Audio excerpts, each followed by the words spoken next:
for another episode of Leadership of the Leaf, now in their third season. More leadership topics to discuss and more cigar knowledge to share with great pairings. Grab a cigar, give it a cut and light, and put some smoke in the air with your host, Dice and Austin.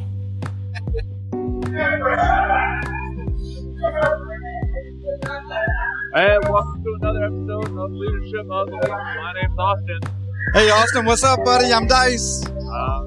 Hey Dice, we got a special guest with us today. Stone from Smoke World. That's what I'm talking about. What's up, fellas? My man Smoke. My man Stone from Smoke World. Hey man, I remember meeting you at TPE. Was it TPE? No, it was PCA. TPE or PCA? PCA, yeah. Yeah, I bumped into you so many times. I was like, I got to talk to this brother. I got to see what he's about. So we just connected like that. From there on, we was connected, man. For our cigar segment right now, we're going to, of course, have Stone from Smoke World. Also, Austin, what are you smoking?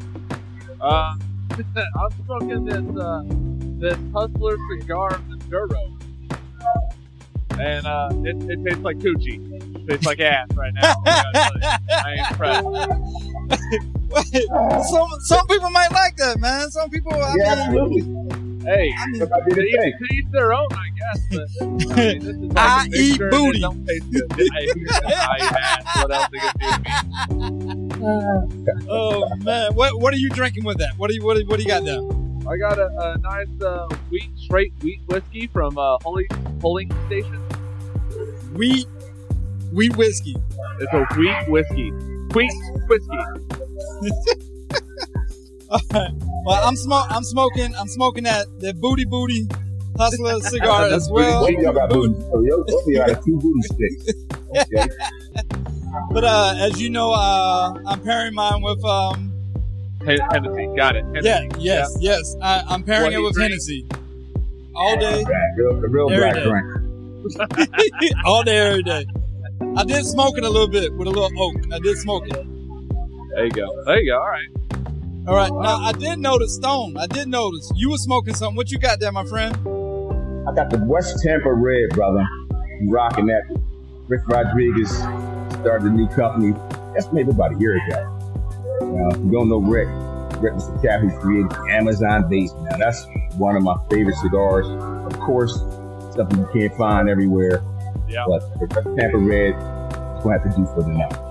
Wait a minute, Amazon. Isn't that the one that got the little tobacco band around it? Yeah, brother. Yes, CAO. Yes. Rick Rodriguez, he left CAO, he left General Cigars. Yeah. He created his own company, West Tampa. So this is like maybe the third cigar he came out with, third or fourth, because he had the black and the white. Yeah. And I want to say maybe the Adder came out, then the red. But yeah, so he's doing his thing. Good smoke. He's putting out some good cigars, though. I'll tell you that. I've enjoyed it.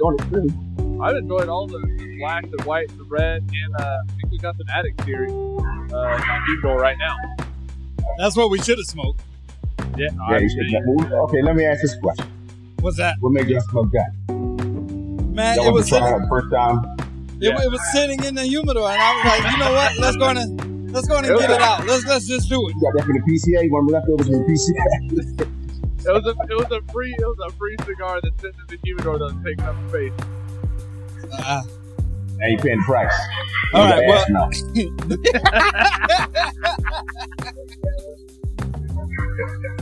Oh man, are you drinking anything?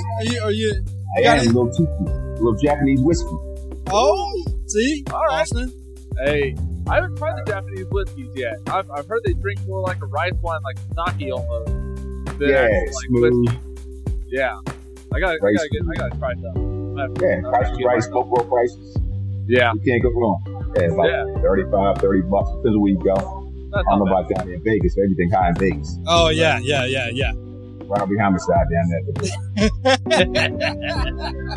Vegas is special. It's their own price. Oh man. Hey Smoke. Hey man, how long you been in the cigar game? I've been smoking cigars since 1995, bro. 1995. Now I got a story behind that. All right. So My first cigar was actually in Cancun, Mexico. Now, I don't remember the brand. I just remember I had a green label and it wasn't a Mac. And I was on the beach, sitting there, me and an old lady. I was like, I'm gonna try a cigar. I fell in love with it ever since. Came back to all my buddies. I said, yo, man, I'm smoking a cigar. He's all right. They looked at me kind of weird. They tried it. And about, say, 98% of those cats still smoking to this day. But they don't want to give me credit. They don't want to give me credit for that. Oh, see, that's how they do. Yeah. It's like, nah, I turned you on to them. No, you didn't, Stone. No, you didn't. I said, come on, bro. I turned you on these cigars back in the day. Oh, bro, I was smoking before that. Stop lying. Yeah, they smoked it black and mild. They weren't smoking nothing. I couldn't get no credit on that. I said, yo, I turned you on the cigar. I'm not looking for any credit in the sense of, hey, man, I just turned you on to a cigar, something I was doing. I enjoyed it. I said, look, check it out. Give it a try, see if you like it. And they loved it. But I get no credit. That's how they do it, like a parent. Did you do that with your boy Sketches? Is he one of them? No, actually, you know what? I did not. So Sketches from New York. He's really from Brooklyn. We're down here in this weird state called Delaware. I'm from Philly originally. Got a flat on 95 a couple years ago. AAA ain't show up. It took a long time to show up on 95. Ended up living down here. Yeah. And so he's only been smoking for about maybe 6 years. Okay. Yeah, he's going 6 years. So he's fairly new to the game. But I did do, he's a videographer, cinematographer guy. He does all the video stuff. He makes street all that good stuff. But he's a new guy. He's new to the game. It's all good. It's all good. I just want listeners to know, my boy Stone, you at a lounge? Where you at? I'm at a lounge right now. I know people can hear it. Yeah, they can hear it. But I'm in Elkton, Maryland. The lounge called Spark. Okay. And it's a BYOB spot. And if you remember, you can have 24-hour access if you remember. So all right. Obviously, right now, I think it closes about 9 o'clock Eastern Standard Time. But crew in the back, like 5,000 people back there with like 5,000 bottles. They're loud. So this is the reason why I couldn't hear y'all. Oh. Yeah, I'm chilling tonight, brother. I was running around all day today. So all right. Well, now it's time to sit back. No, we good. No, always good. Hey, I'm just asking. This is from me. Is there some dominoes being played right now? No dominoes. They're in there talking a bunch of shit. They ain't no dominoes. So that's something when you're silver. I gotta count the dots. How many dots? Right. I see 7. They can't really see it. After 10 o'clock, they can't see that well. That's a 5. No, that's 2. Shit. That's 7. No, it ain't, man. Come on, man. They start fighting. They got called cops. Lounge get shut down. So we need to keep up with the good behavior. It sound like when we was at like Tobacco Leaf. Everybody just getting loud and talking shit to everybody. Hey. Those are good times. Oh, Maryland. Tobacco Leaf in Maryland? No, we got one here in Vegas. Oh, okay. Be like that, man. Yeah, it's on the north side. Yeah. That's what's up. Good stuff. Well, Vegas copies everything, right? That's why they got the tower. Yeah, there's no culture like here. 10 times more. Yeah, there's no culture here. And everybody bring the culture with them. Well, you gotta do what you gotta do. There's one time places they migrate to. Yeah. Well, yeah. Look at the Raiders, the A's, and everybody else moving in. Are we waiting for his basketball now?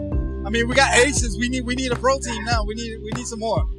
That may happen down there. I won't be mad at it. Yeah, I'm not mad at it. Oh my goodness. Y'all still smoking the man cigar? Why don't you put it out, bro? If it's bad, put it to the side. It'll be okay. Just put it aside and just get something else. Yeah, that's sort of trash, man. I know you got 5,000 cigars. Put it trash, man. Why too short to keep smoking on that nasty cigar? That's true. Hey, no, we gotta do that first, second, and final third on it. It's just gonna be part of the show, my man. It's just gonna be part of the show. That's what we do. So for our work through it. You gonna man up? Yeah, that's all. I gotta do it. It's really not it's not desirable. Is it a Maduro? What's the blend? It's a box-shaped Maduro. I tried to find the blend. Of course, I can't find shit on it. you try to look it up and you get nothing but like girly pictures and stuff, man. So I can't even get the phone gets porn on. Yeah, I can't even get a good. I can't even get a solid review on it. Why so off at it and everything else? No, babe, I wasn't trying to look at Hustler. I'm trying to look at the cigar. Yeah, I swear, baby, I swear. Yeah, okay, whatever. You ain't getting none of that. I'll bring a shot on your phone now. Oh shit! You something else. Now I do have a question. Let me ask you a question, Dice. What's up, man? Your opinion. But that was your first PCA, right? Yeah, that was my first. Yeah. Okay, so what's your opinion of it? Good, bad, or indifferent? I'm gonna go indifferent. The reason why I'm gonna go indifferent is because if you're not really a buyer, they really don't pay you that much attention. They're not trying to give you really that big of a time of day. Majority of the people that I actually talked to and wanted to actually talk back are people I met at TPE. Okay. So that was like, we don't want new friends. That's what a lot of them was like. We no new friends over here. So I was like, okay, that's cool. Yeah, that's cool. But I mean, I'm gonna either A, talk shit about you on air, or B, let listeners know what's up. I'm not trying to blackmail or put anybody in like a corner or anything, but that's the truth of the matter. I'm here for media. That's what I'm here for, and that's how you want to do me. Okay, that's fine.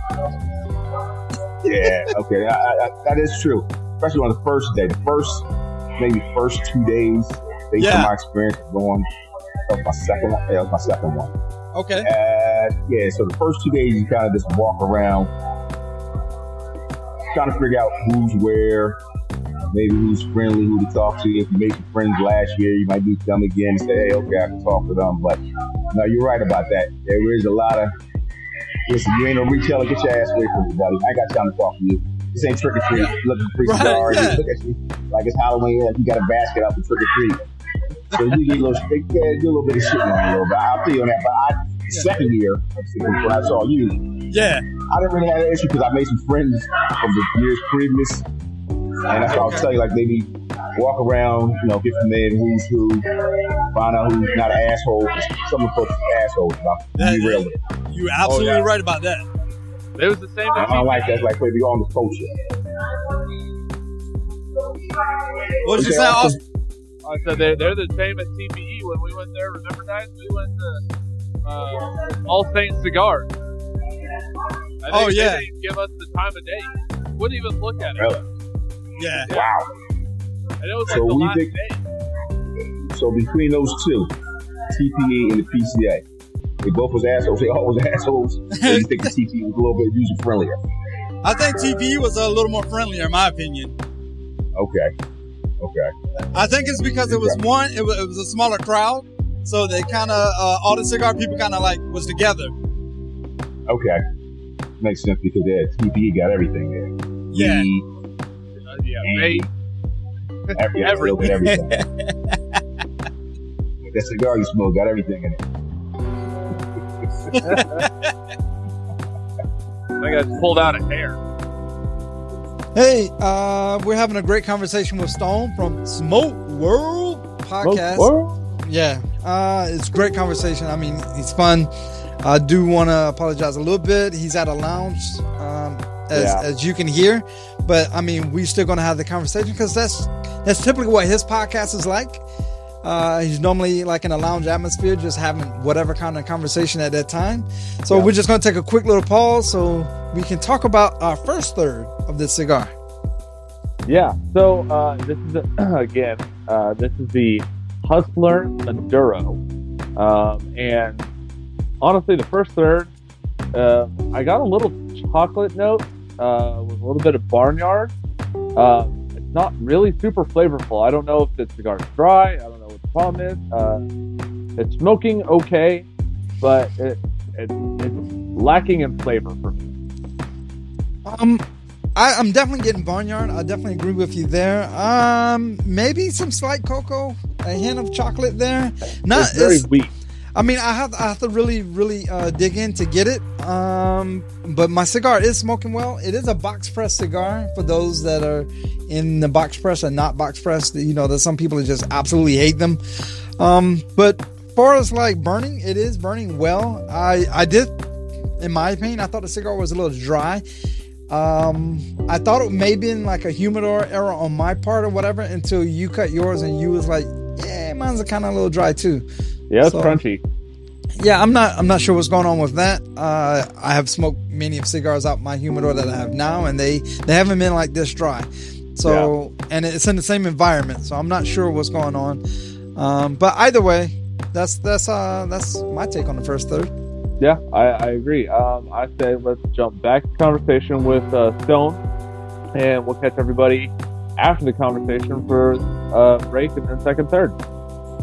You getting cold there, Austin? Got your hood on? So we get a little breezy. Yeah. Hey, I'm out here in Illinois, man. It's a little cold out here. Oh, hell yeah, it is.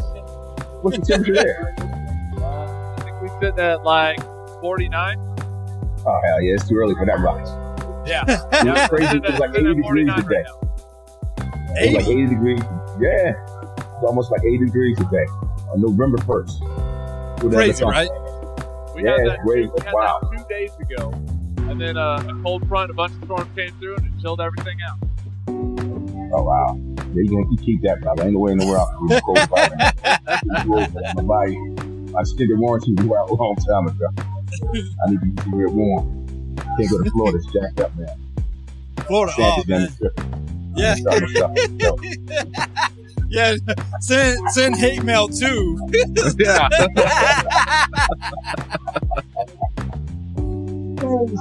Hey, you kind of alluded to this already.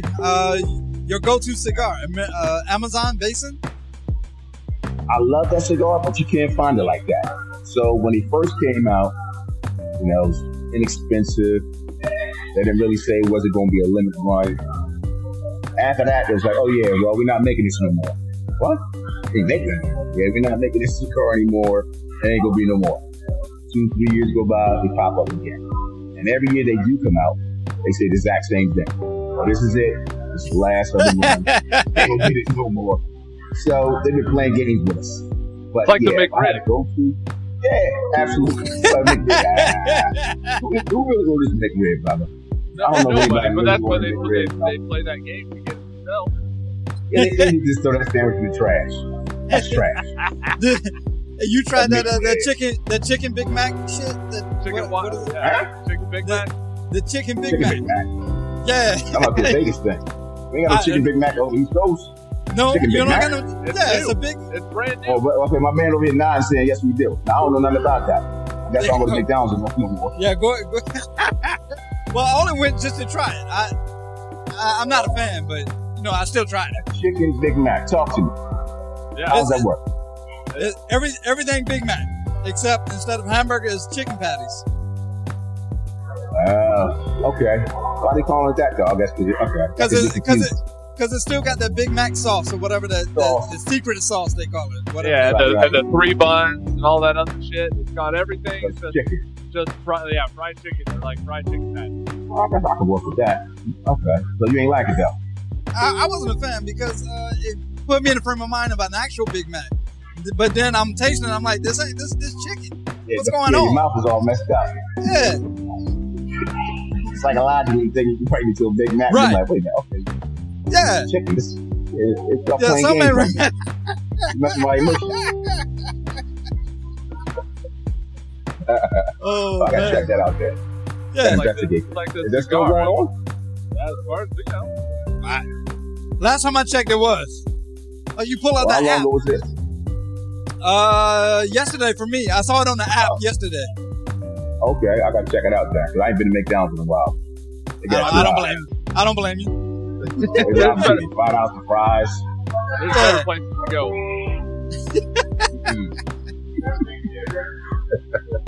Oh man, get that. Negative. Are you drinking it neat? Yeah, because I rushed. I normally drink it neat. This was sitting in the car, so it ain't bad. It's kind of cool. Summertime, I need an ice cube. Yeah. Open it up, cool it down a little bit. Don't drink no hot tea. You don't want some hot toddy or nothing? Yeah, nah, I ain't looking for none of that. Grandma, remedy hot toddy, brandy. Hey, Little honey I ain't and gonna front. lemon. That shit works, man. I drunk one of them motherfuckers and I was out. I was like, I'm going night-night. I'm going night-night. Put some paper rub on your chest. Oh, yeah. So you can open you up. You showing your age. Mind your business. Mind your business there, brother. Stitches get stitches. I hear you. I'll be quiet. Showing both our age, actually.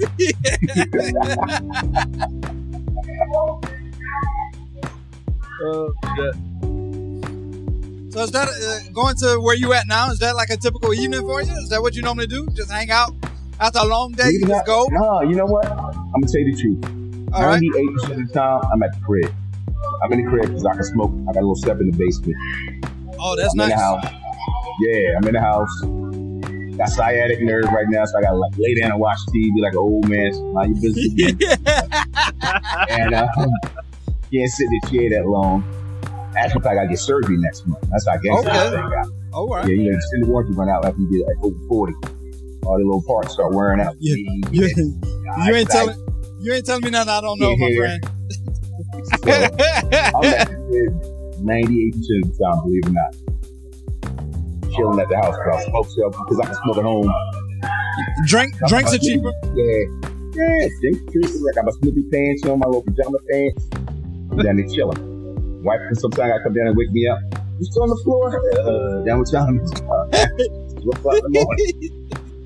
So yeah, I'm mostly at the crib, man. Now I got a question for you guys being in Vegas. What's up, man? I know some lounges. Some lounges look like they're expensive. I've been a couple of lounges. It depends on which ones you go to. Now, 8. Yeah, 8. That one's like a tourist destination. Yeah. That one's made to be expensive.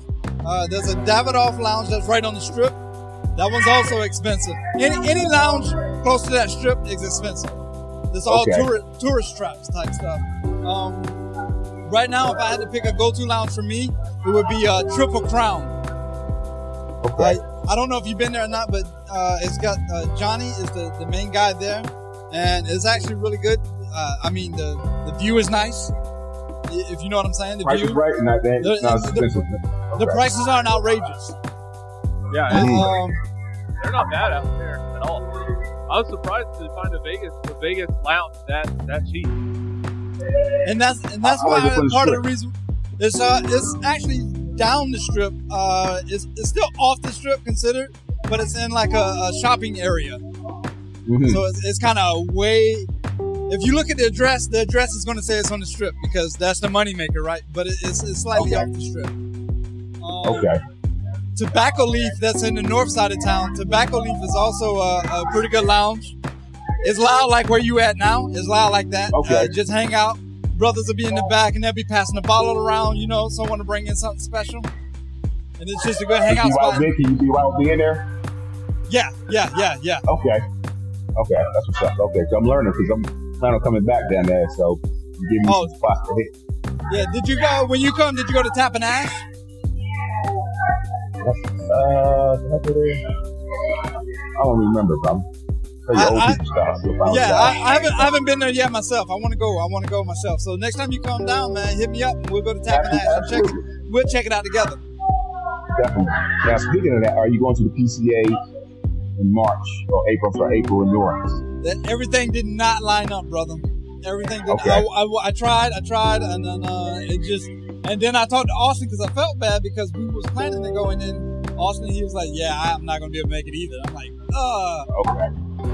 How about you? I'm gonna try to get there. I have plans to go for the depth. I do plan on the depth. Like I said, New Orleans is much cheaper than Vegas. That's true. You ain't lying. Oh man, yeah, no. I mean, the beignets down in. Oh man, I remember following the powdered sugar on the sidewalks because I didn't know what it was. I was like, "What is this white stuff out on the sidewalks?" The wife and I, we followed it all the way to the beignet place. We just sat there, had coffee in the beignet. Yeah. Oh, that's the trail for the tourist. Was it? Yeah. What was it? Demont? I can't remember the name Cafe Du Monde. See, I knew this motherfucker would know. Yeah. You know, black people not say whole fancy words like that. Hey, they got that chicory coffee. It's so good.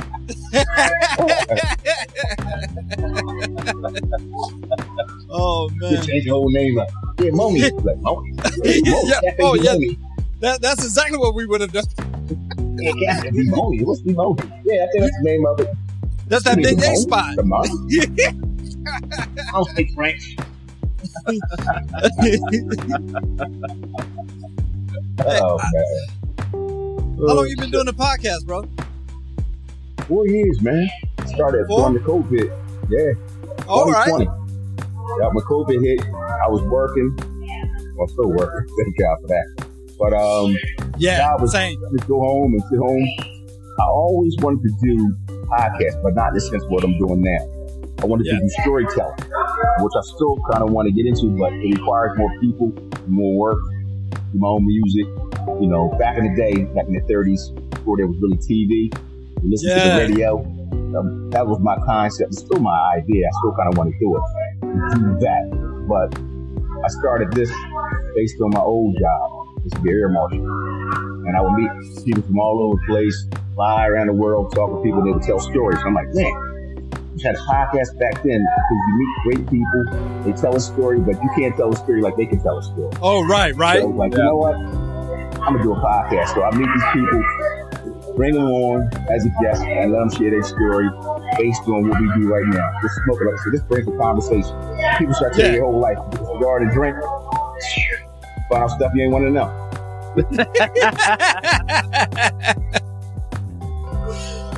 Man, it gets deep, man. Like I said, that's the other section. My man started getting so fast. Yeah, man, my wife, man, she left me, man. I'm like, whoa, bro. I don't know if you want to call this. Mention like hours ago, bro. I'm just getting real deep. Yeah, don't get up no more. I'm like, whoa, bro. I want to hear all about it. Whoa. Blue chews. You get too deep for an hour, man. You got to be my for like 6 days. Cigar world will do that to you. I mean, in a cigar lounge, it's not like people just like, boom. Just out of nowhere. Planes. Sitting on planes, bro. Yeah. I done did thousands of flights. Person next to you, I'm going to tell you the whole life. Like, well, I'm trying to go to sleep. You got it out. That's what I was telling. Oh, yeah, really?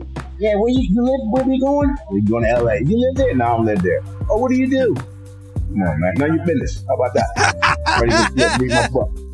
Oh, okay. Well, my son, I'm going to visit my son. They get a whole street like, oh my God. This nigga going to talk the whole flight. Oh, this guy, this old dude, somebody got to pee every 5 minutes. He's like, give me a life. But no, the cigar is the same way, man. It's a starting point of the conversation. That's the mantra I use. Grab a stick, grab a glass, whatever you're drinking. Let's sit back and have that conversation. And that's how you start your show. I hear your intro. I like this shit. Yeah. So, but you know what's crazy?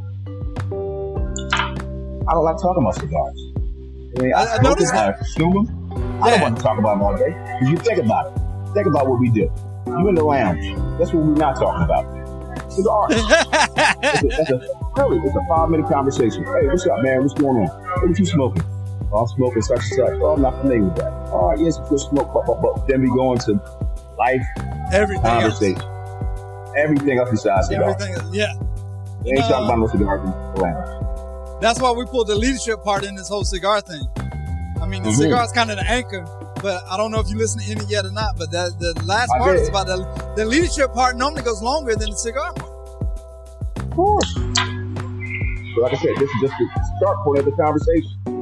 And some people, actually, I have guests that don't smoke cigars. And I explain to them, I said, you might not smoke cigars, but understand the people you meet by doing this, the people that come together, becomes family, based on this thing right here. This tobacco leaf is a breaker of all, no matter what politics may come from, church, all that. Because right now we're in a real heated political environment. Dude, the great part about it is, now, I might not agree with everything you might say. You might have a different perspective. That's true. Have a respectful conversation. I'm going to talk to you. And we ain't got to be fighting about this. Man, we ain't got to do all that. We can have a conversation, and you'll give your opinion, I'll give mine. And you're reasonable, we're respectful, but at least we can have a conversation. If anybody was smoking these back in the day, the politicians used to do this. On the golf course, the back. Yep. I think things would be much better. Nowadays, they need security for the capital, for the people who work there. That's crazy. Absolutely. That's crazy. All right, Oh, man. A little soapbox. No. Let me get up my Al Sharpton. It's a radical podcast. They got a radical guest on their podcast. I ain't listen to them no more. I guarantee we're going to get some good feedback on this one. So, when you start your podcast, is it just like how we doing now? There's no subject line. There's no subject matter. We just have this conversation. Is that how you normally go? You start Smoke World, and then boom. So it varies. So it depends on the guest. So if it's a guest that I might not be familiar with, or maybe they're promoting a brand, then I have, questions I would like to find out exactly to let the listener know, okay, this is this person, this is their brand. They'll talk about their brand, how they got started, how difficult or how easy it is. Because a lot of times people listen to these podcasts and I got great guests. People want to do the same thing. I can do that, and they can. So I try to have my guests explain to them, from start to finish in a short amount of time, pros and cons of what they're doing. So then the other podcast where it's called a freestyle. Put a beat on like rap. We just want freestyle. We have a conversation. Wherever the subject matter goes, it goes.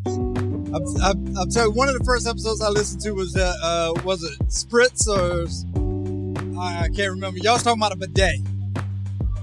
Oh yeah, that was sketches and freestyle. That was yeah. Some people come over, they was using this bidet or something. Like what? It's like, you're not supposed to use a bidet. I said, what was there in the bathroom? I don't know. How does that work? I'm still kind of torn on that. I'm like, okay, it's a bidet, and you got a problem. You ain't supposed to use that. Why not? Okay, well, I don't have the answer for you, buddy. I'm going to tell you. Just tell them not to use it. Put a sign on the joint. Do not use the bidet. That's when I realized, I was like, I know it's Smoke World. I know he's doing his thing. I know he's smoking a cigar because he's talking about it. But this motherfucker, this isn't a traditional podcast. Yeah, this isn't a traditional podcast. I like that. Okay, I get this. This is what will happen after sitting in the lounge in the back room or something after a while. Just wild, crazy shit start coming up. Like, motherfucker, what did you just say? And just go to another subject 5 minutes later. Yeah. Oh man. The way you did that, the mobile, you guys just did an episode about the mobile cigar lounges in the trailers. Yes. Yeah, that shit was awesome. As soon as I finished listening to the podcast, I went in, I started looking on Instagram, looking at his trailers, and I was like, damn, that shit's nice. That is a dope idea. Yeah, because he said he wanted to start a brick and mortar, but I guess rules and regulations in the state was too much for him. So he said, I still want to keep the idea going. So what do I need to do? So came up with Mobile Lounge. I had another guest. The Mobile Lounge is a Panda, called Panda. And he's on IG as they call it Mobile Lounge on IG. He's out in New Jersey. Similar situation. But he got maybe 5 mobile lounges now. Nice. All right. In multiple states. He's rolling. He got maybe 10, 12 employees. So he's doing very well. But like I said, it's one of those kind of things where you bring a guest on and folks get motivated, man. It's a beautiful thing and they make it happen. Yeah, no, I like it. Sometimes we feel our dreams. Right? So you go around on all these locations. You got a favorite location so far? Or you like to stay close to Philly? Oh, you ain't trying to get me in trouble now if I say that. All right.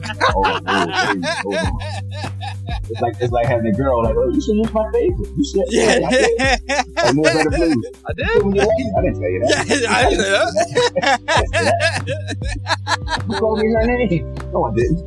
But no, wasn't me. Most of the places I go to, that part. Most of the places have a different experience, different crew. So I can't say one is better than the other. They're all great experiences. Again, we get to do what we do and sit down. My whole thing, I just love conversation. I'm a people person. I probably realized that. My wife had to let me know that. We would be walking down the street and she's like, you got a friendly face. I'm like, why you say that? People just be sticking you. I said, no, they don't. And then sure enough, over the years, I said, damn, baby, you know what?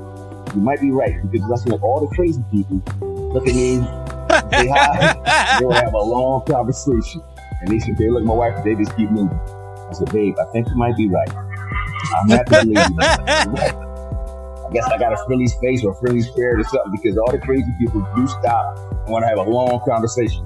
My wife got to be like, oh yeah, we gotta go. I'm like, all right, buddy. All right, let me give you $1. Leave me alone. Call me later.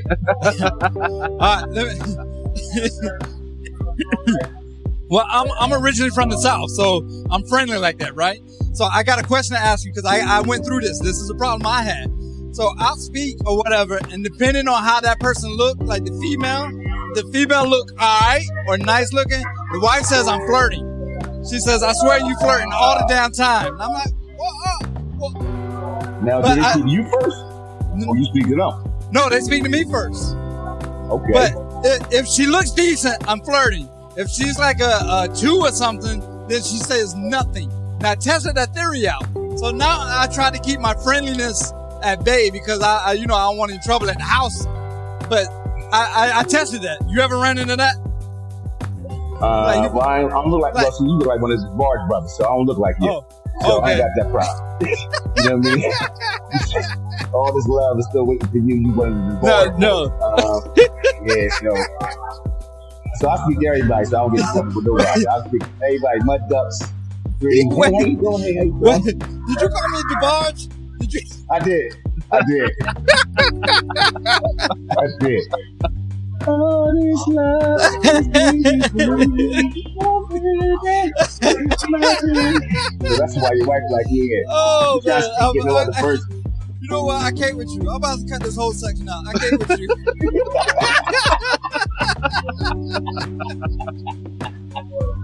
Oh, man. Oh, man. So, yeah, okay. You know what I mean? That's only when you're pretty rich, you get some kind of problems. My wife, I can take this fool. Somebody wanted to fall apart. His back hurt, his leg hurt. His knee can't see like it used to. Yeah, get your ass out of there. She's about to trade again for a new model. I need upgrade. Exactly. It's like, 24, life too short for this rocket. I ain't stopping for all this. On the point. Gut bigger than your butt now? Nah. Oh man, that's why I like that. You have fun on your podcast. You have fun, and I'm glad we was able to collaborate, because you just have fun, man. That's what I'm talking about. Yeah, life is short, brother. You gotta laugh a little bit, brother. I laugh a lot. So, tomorrow ain't promised. I tell people, I'm like, at this point, I got more years probably behind me than I do ahead of me in all reality. Let's keep it real. Once you get like 35, most men ain't living to see 70, 80, 90 years old. And we got to keep everything in. We tough guys. We don't want to cry. We don't want to feel no emotion. You know, that's just how our society taught us. But yet, the first one got cancer. We got this. We stressed out. Nah. So I'm laughing whenever I get an opportunity. I'm acting a fool. Man, even in church. Hey, what's the future look like for you, my friend? You going to continue this podcast? I know you said you want to do other things. I do enjoy it. Like I said, because again, it's just a conversation. We can laugh, meet some great people, get some cigars, get hooked up. I mean, get some sponsors, get some free cigars. Ain't nothing wrong with that. It's like, hey, it's a lovely thing. So I plan on keeping on. I do plan on. I don't know. I don't have a date to do what I want to do as far as that storytelling podcast. Yeah. Put the music together, doing like that. Like I said, it's hard to get people together on the schedule, on the same schedule. You telling me? Yeah. I think we talked about that in person. It's hard to keep that calendar, man. And you talk about maybe having 3 or 4 people to be different characters. Because you need to be there to have that feeling, to give it that genuine feel. You can't say, record this part. That ain't gonna work. We all gotta be sitting at the table telling that story together. Whatever little character we're gonna be, you need to be in the same room recording at the same time, and that could be different. Yeah, you gotta feed off that energy, you know? Right. Yeah, I get that. I get that. So I do want to do that. I mean, that's not off the list. Still want to kind of move in that direction, but I don't know, maybe 2025. Hopefully. But just like this podcast, just like your podcast, whatever the best thing to do, just go ahead. Just fucking lay it down. Just do it.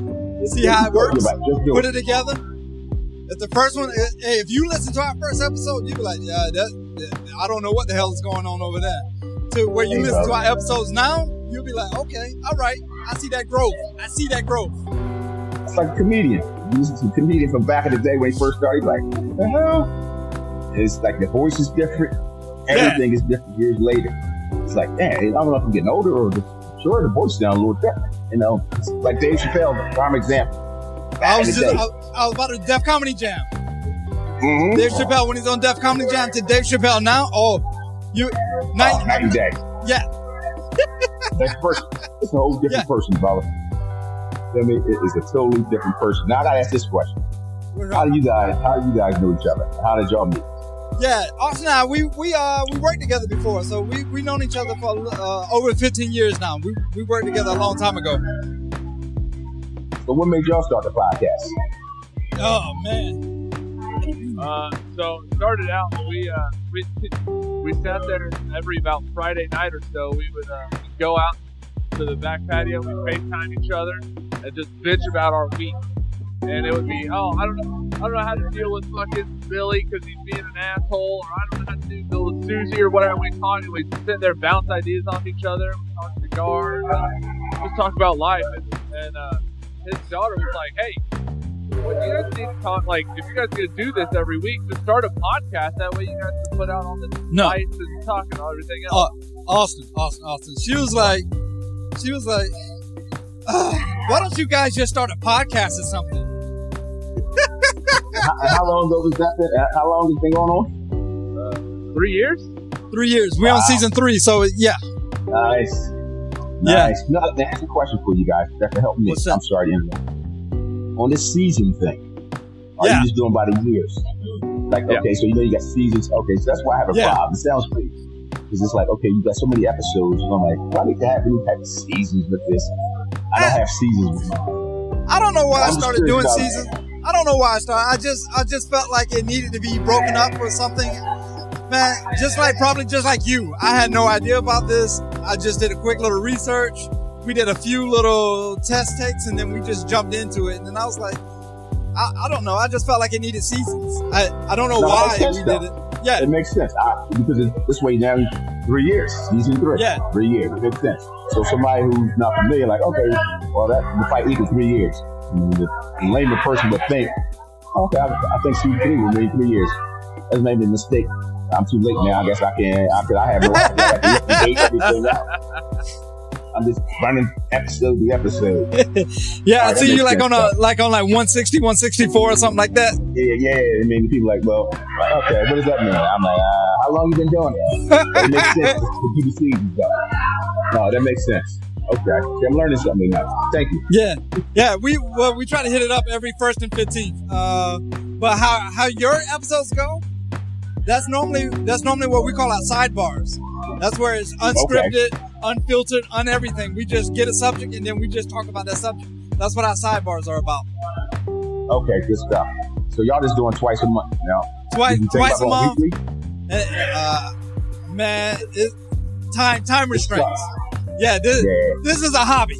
So I don't want to take over. Yeah, so we're just gonna keep up our hobby right now. Now, if it start pulling in some major money or something like that, I might take a little different. Right now, it's a hobby right now. Okay, that's what's up. Because I did start off doing once a week, and maybe second year or something like that, whatever it was, second, third year, I started to break it down to maybe twice a month. But now how about sponsors? Now, do y'all are y'all having any luck with sponsors and some of the cigar companies sending you some samples and things like that?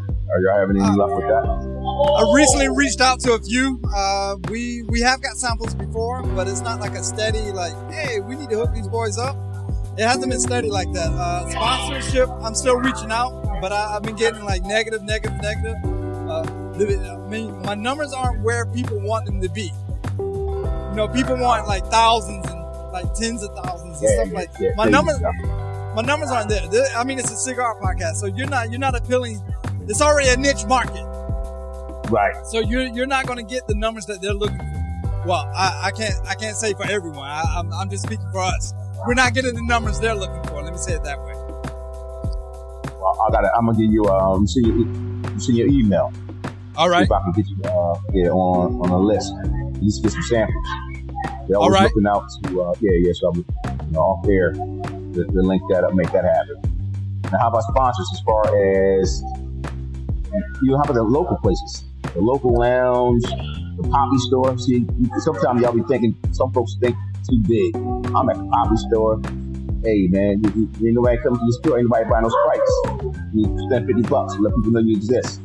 And they don't know nothing about this. So you gotta educate them. Say, hey, you need to advertise, you need brand. You run the store, so they don't know nothing about marketing. It's like, oh, you got social media?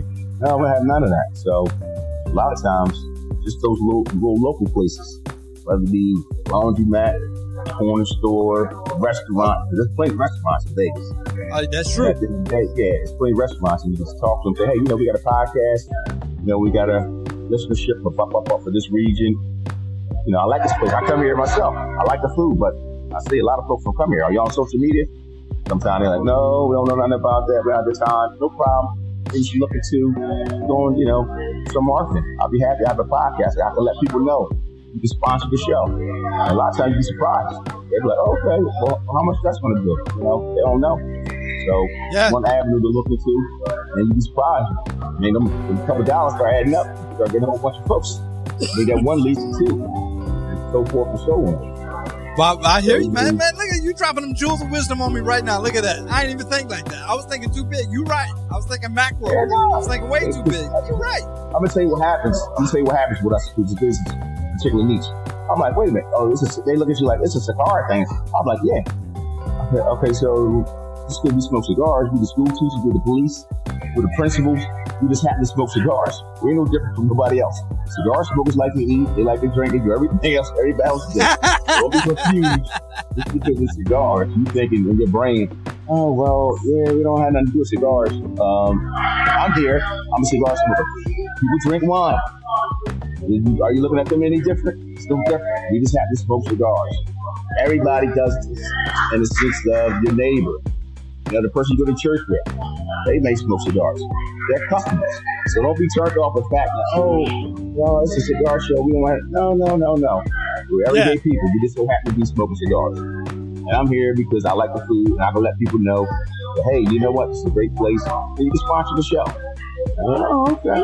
And a lot of times, selling pretty good. They be willing to give it a shot. 3 months. It's going to be this, I do so many shows for you. You can sponsor 6 shows at this amount. I air twice a month. And be surprised. I'm telling you, a lot of things. You just got to ask. All you can do is say no. Yeah, I was about to say that. The worst thing that can happen is they say no. That's it. That's the worst thing that can happen. If you give me a card, a couple months they might call you. Like, hey, this is such a thing. Trust me doing that now.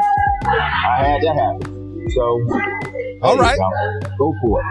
I will. I appreciate that. No, that's good. That's good to know. Yeah. Good looking. Plus, you got a website. You can put them on the website. Say, look, I got a website. I got a show.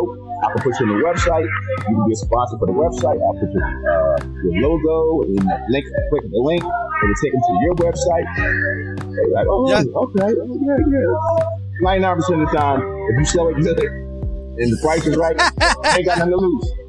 Because marketing is the biggest record for any real company. The biggest record for the real companies are in marketing. Yeah. From State Farm, Liberty Mutual, Burger King, McDonald's.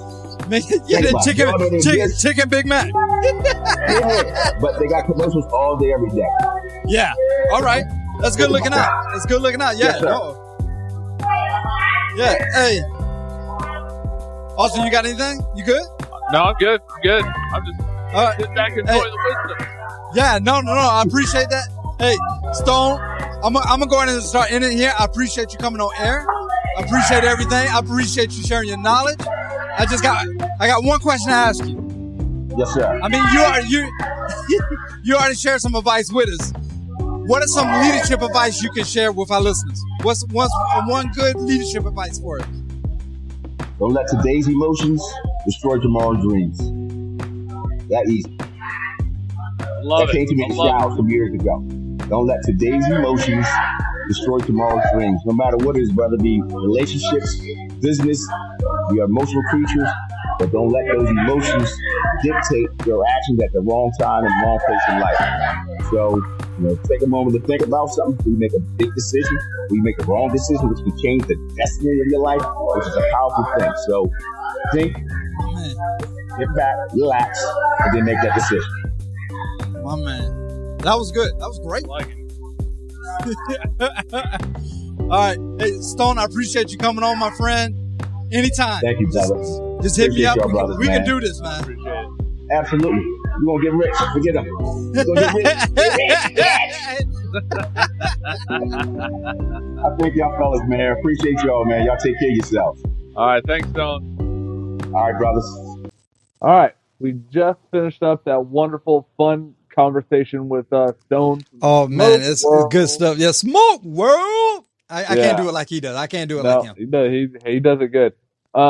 Which I would hope he does it good since it's his podcast. But again, apologize for the noise. He was in a lounge and they were getting rowdy back there. But what do you say we take a quick break and then we'll jump back in with our second, third, and our leadership topic, which we didn't even tell everybody what our leadership topic is. Oh, we did not. Do you want to share it, or you just want to be a surprise? Let's just make it a surprise. Okay, perfect. All right, we'll be back right after these little breaks. Yeah. What's up, gang? Stone from the Smoke World Podcast. Tuning in to the leadership of the leaf. If you're not listening to them, what are you doing? You sit back, scratching yourself, digging your nose. Your hair is missing. Don't worry about all that. Check out the podcast, Leadership of the Leaf. These two fellas, they get down. They do what they do. Make moves. Scratch your butt. Dig your nose. It's all good. Peace and love. All right. Hey, welcome back. We just had a little break. We had a great conversation with Smoke World. We're apologizing for the sound. But I mean, I'm not mad at it because that's what you hear in a typical cigar lounge. Yeah. That's a typical cigar lounge, like the really good ones, not the tourist trap ones, but an actual like real cigar lounge. That's the vibe. So I appreciate it. I mean, we kind of introduced that vibe right there. That's kind of what we try to do on our sidebars, if you haven't noticed. But either way, the second third of the cigar is leaning more. I'm getting a little more maybe cocoa to coffee-ish like flavor to it. Getting any white pepper? A little bit of white pepper on that, part. I don't know what you want to call it, but yeah, it's there. I don't know where I want to place it. But definitely Barnyard is still the dominant for me. It's still the dominant flavor profile. Get a little sweeter too.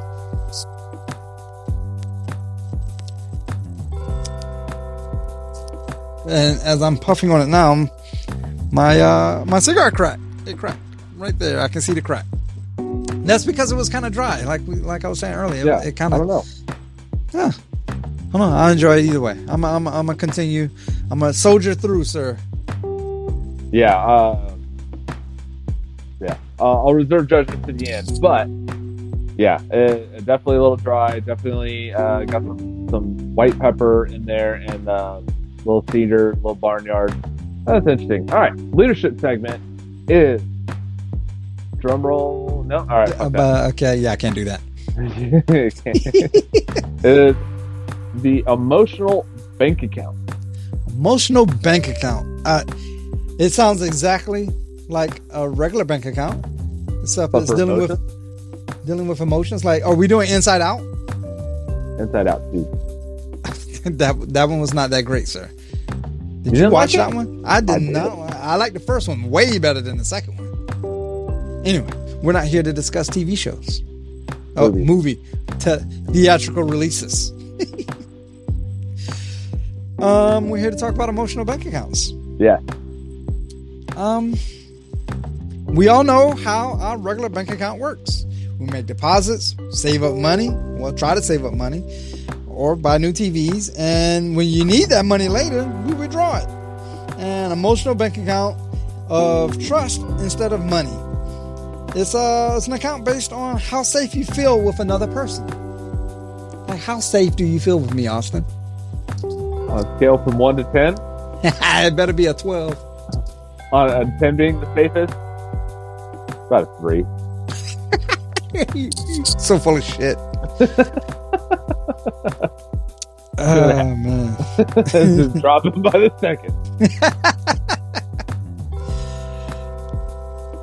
Oh my goodness. You have any insight on a few ways that we can make deposits in an emotional bank account, or maybe even reduce the withdrawals?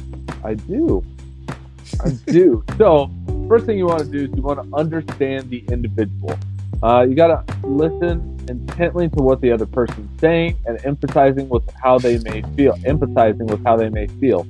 It's important to care for others and to act with kindness towards them, right? You're not going to gain anybody's trust if you just keep calling them a bitch or putting them down or calling them full of shit or anything else like that. Like, that's just going to reduce the trust between you and that person. Who does that? Some asshole, is what I heard. Whatever, you're full of shit. You got to understand, right? You just got to listen to them. You actually have to give a shit about the person for them to trust you. If you don't give a shit about the person, then they're not going to trust you. They're not going to want to be around you. But if you don't give a shit about the person, then obviously, I'm just going to say you did not open an emotional bank account with that person. Now, not everyone you come in contact with, you're going to open an emotional bank account. That's be like, hey, I just saw you on the street corner. Let's open an emotional bank account. It doesn't work that way. So, emotional bank account has to deal with people you deal with, I would say, at least more than once in your lifetime. Hey, I know we just met, but here's my number. So call me, baby. That's probably the most loserous thing you could have ever said. Are you sure? No. No. I could have started out with my name's Dice, and then really. Oh my God! I got 3 seasons of stuff to backfill here.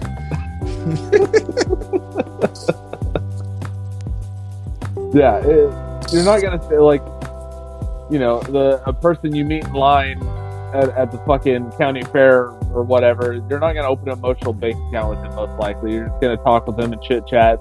Hey, the weather's cool. Hey, did you guys see this attraction? Oh, that's really cool. All right, cool. Bye. And you'll never see that person again. Fine, not a big deal. You're not going to open that emotional bank account. But if you're a manager and you have a new employee, you might want to start giving a shit about that new employee and hey, what do you care about? What do you like? What do you not like? What do you respond to? Do you like personal awards and accolades, or are you more of a time off type person? Yeah. What motivates you? I have an individual right now, and his motivation is definitely time off, because we'll call for this motherfucker to fill in because someone called out. No, thank you. You don't want this overtime? You don't want to get that money? No, I'm good. Thanks. So money definitely is not this motherfucker's motivation, and is more geared towards time off. So I know to take his name off the list of people that may want some overtime. Yeah. Did you know? Sorry to kind of get off on track, but it's along the lines of what you said. Australia passed. Nope, that wasn't Australia. If you're going to say what I think you are, that wasn't Australia. But I'll let you finish first. I'll let you say your shit. But it makes it illegal for managers to call their employees on vacation time off. So it was Australia. No, I thought you was going somewhere else. So Australia, so it's work-life balance, right? Yeah, so it's right to disconnect is what they call it. And one of the sharks, Kevin O'Leary, said, if anyone went quiet mode on me, I'd just fire them.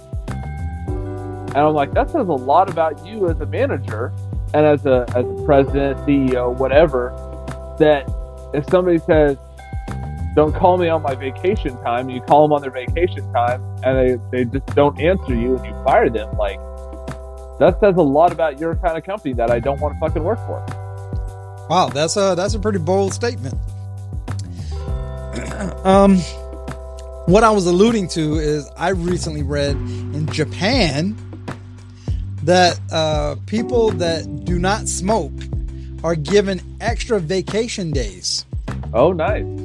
Yeah, because people that do smoke take smoke breaks, and that takes away from, of course, the work day, while the people that do not take smoke breaks are continuing working because they don't afford the opportunity to take a smoke break. So if you don't smoke, You get an extra vacation days. Also, it's trying to encourage people to quit smoking. That's actually super intelligent, because I know back in my day when I was a waiter, there was, waiters, they go outside, they smoke and everything. I never got a fucking smoke break. And so I was always the person taking over their table. So sometimes I'd be running the entire floor by my damn self because every single motherfucker was out taking a smoke break. But I still got the same number of vacations, same breaks, like same pay, same pay, everything else. And like, I didn't get any of their tips.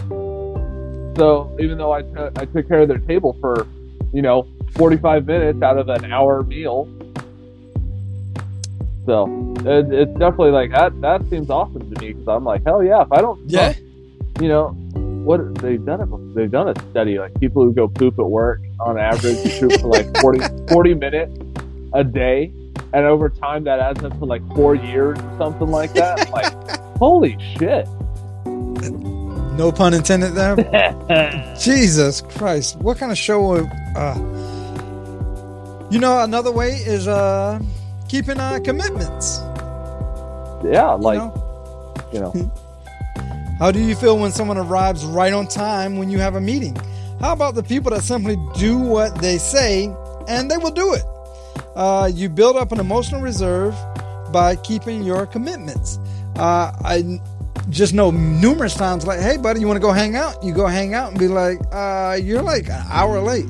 Yeah, I just don't care about your time. They would never say that, right? I was stuck in traffic, or I had to do this, or my wife this, or whatever, right?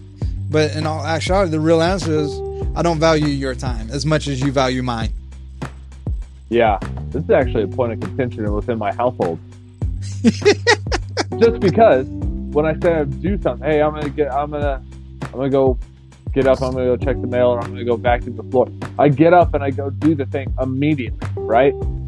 My wife says, oh, I need to go clean the toilet or something. And I'm like, all right. She'll stay sitting there for like another hour. I'm like, are you going to fucking clean the toilet? Fine. And I get up and I'll just fucking go do it. She's like, I said I was going to do it. I'm like, yeah, an hour ago. Oh, I'm sorry. I was too busy scrolling on Tickety Time. My wife just recently called me out on that. She asked if I could put like a doorknob or something on her dresser. I don't remember exactly what it was. But she said, I know your answer is going to be, you need to assess the situation. And then normally it takes a week. But I was wondering if you could do it tonight. I feel attacked.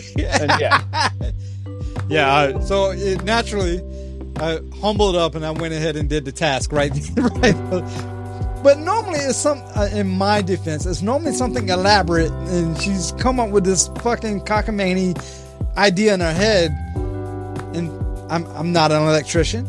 I'm not a carpenter. I'm not any of these things. So I need to assess the situation before I just go to Home Depot or Lowe's or whatever and buy something off the shelf and make it happen. I can't do that. I need to 100%. 80% of the time, I really need to assess the situation instead of having an armful of shit and not getting anything accomplished. Yeah. But she called me out. That was fair. That was a fair statement. I feel attacked, but I'll go do it. Maybe you could start by clarifying expectations. What? So we're not mind readers, and yet we consistently expect others to know what we expect of them. Yeah? You're just over there just giggling. What do you want to eat? I don't know. I'm not a mind reader, so if you don't tell me... Anyway, go ahead. Sorry. Go ahead. That's what I was thinking about. Yeah. Communicating our expectations can help create a higher level of trust. When we ask for what we want and we get it, then we can trust a little bit more. So, this goes back to like, hey, I expect you to show up to work at 8 o'clock. Okay, not 8:05, not 8:10, at 8 o'clock. Earlier is fine. But if you show up late, I'm going to have a problem with it. If you show up at 8, I'm good. They walk in at 7:58. Hey, they met your expectations that you clearly laid out for them. Yes. So you can't get mad at them when you're like, well, no, you're supposed to be 15 minutes early. No, you didn't say that. You said show up at 8. And if I showed up at 8:05 and any time after 8, you'd be upset. It's 7:58. I'm on time. Oh, man. I had to do a pee test. You know, pee in a cup, that type situation. Yeah. Doctor visit, normal doctor visit, not for anything crazy. But the lady handed me the cup, and she showed me the line of where it needs to be. So what did Dice do? Filled it right to that line. To that line. When I returned the cup, she was like, "You didn't fill it up enough." What? What do you mean? She was not clear. No, she was clear, but she had different expectations than what she was looking for, than what she relayed to me. So, yeah. Well, I'll be back next week. This line or higher, preferably higher. Oh, okay, cool. Yeah. Because naturally you go to the line and then what? You move your stream so you don't overfill it, right? Order the cup, yeah, whatever. Yeah. Anyway, that's kind of gross, but that's a true story. That's an actual true story. Funny and disgusting. I pee freely.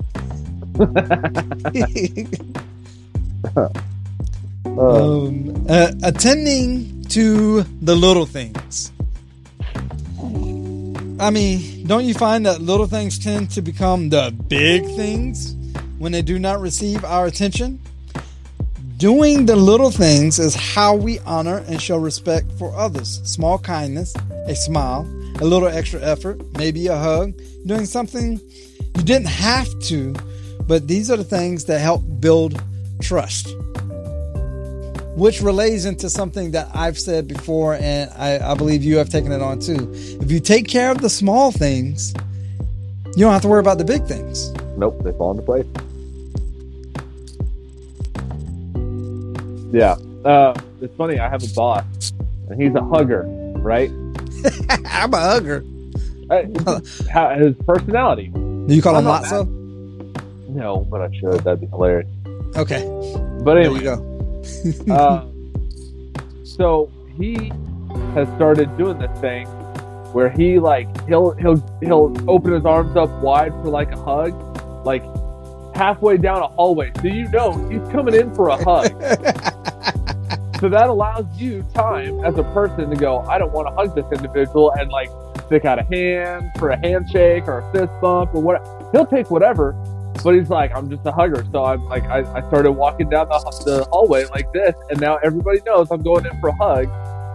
And he goes, and I got in trouble because I didn't do that one time. I ran up and he's like, and I hugged this lady or whatever, and like she hugged me back. But like afterwards, he's like, my secretary came up and said, "Hey, why'd you hug her?" And he goes, "Oh, I'm just a hugger. It's not a big deal." And she's like, "You know, you could get reported to like HR for that." Oh fuck! I didn't think about that. Like he's like, I didn't mean anything by it. It was just friendly hug. Like, hey, congratulations on winning this award. Like, here's a hug. Yeah, no diddy. Yeah. So he's like, so now I'm like, I just stand there with my arms out, looking like a retard, and just being like, either you're gonna give me a hug or give me a handshake. I'll take whatever. So I'm like, that's fucking funny. I'm not a hugger. Exactly. So now he doesn't get shoved in the chest. Like, no, I don't want your hug. Awkward. Yeah. But it's taking care of the little things, right? Hey, making sure your I's are dotted, your T's are crossed. Make sure that things are spelled correctly on legal documents. It's funny how many times you go to something and you're like, this shit's misspelled. Like, I've read books that have been published. I'm like, that shit's misspelled. Why the fuck did they not hit like boop, boop, spell check? Oh shit, that word's misspelled. Like, come on. Like you wrote a 400-page book and you can't hit spell check? If it was only that simple, Austin. Do you know that industry? How can you talk shit about it? You don't know the industry. Just move on. Find a different example. Did they type it up on a computer? Probably not. Usually there's a red squiggly line. All play in what? All work and no play makes Dice a dull boy. Yeah, right. Red rum. Red rum. Another way is showing personal integrity. So integrity is the moral floor upon which trusting relationships are built. When we operate with a sound moral character, it makes us so easy for others to trust us. This is doing the right thing. Hey, I know Dice is going to get this done because, I know Dice would never say that because he doesn't talk shit about anybody. Oh, Dice doesn't gossip, so he doesn't do any of that. So I know what you're saying to me is a lie, and now I don't trust you, but I trust him. There's nothing more to break. When people work for me, there's nothing more that would break that than just to lie about something, especially if it's insignificant, or even if it's not insignificant. There's no need to lie. We can fix whatever mistake you made, whatever happened. We can work around it. If all else, you probably just get a like, why'd you do that? Like that's the worst. Does not get better with time. No, so I'm trying to tell that to my kid right now, like. He gets in trouble at school and he like hides something from me. I'm like, dude, bad news doesn't get better with time, because eventually your teacher's going to email me and ask me why I didn't sign this form she sent home saying that you were misbehaving at school. And I'm going to go, I never received a form. What are you talking about? And they go, oh, I sent it home with Tristan. And I'm like, oh, I didn't get that. Hang on. And then I ask you about it. And you pull out these forms that have been sent home, and I'm going to be mad at you because you were hiding stuff from me. Like why? Yeah. Why? Like, I get it. You misbehaved at school. It's fine. You're 6 years old. I kind of expect you to misbehave a little bit at school. But, we got to have a talk about your behavior. There may be consequences to your actions, and that's fine. Take it on the chin like a man and move on. Now you just made it like 3-4 times worse. Yeah. Now I have to discipline you for your behavior at school, for your lying and hiding stuff from me. And now I have to discipline you more times because you just made it worse.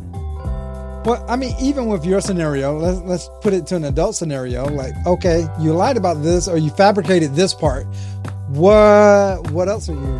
What else what else are you hiding? Because if you say nothing, then I'm be like, is that a lie, or is it really nothing? Like, yeah. Which lie you want me to believe today, sir? Yeah. So that emotional bank account is actually insufficient right now. You're in insufficient funds. Yeah. And I don't know when we'll be right again. Yeah, exactly. And it sucks because you want to trust people. You want the people you work for like to be able to, come to you with problems and stuff like that. A buddy of mine, he's an accountant, and he goes, he sent me a text, we were talking.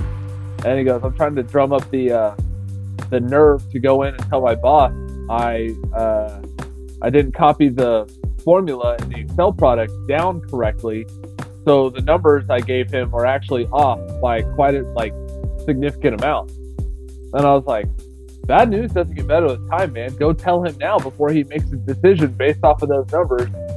And then when they go, why the hell did you make this decision? Be like, well, my accountant said. And then they go, well, who the fuck's your accountant? He's an idiot. Here's the real numbers. And then you get blamed for it even more. Yeah, it is. It's only going to snowball. Yeah, I was like, if you go in there and say, hey, boss, I hope you didn't make a decision. I messed up on my Excel product. Here's the correct numbers. I'm so sorry.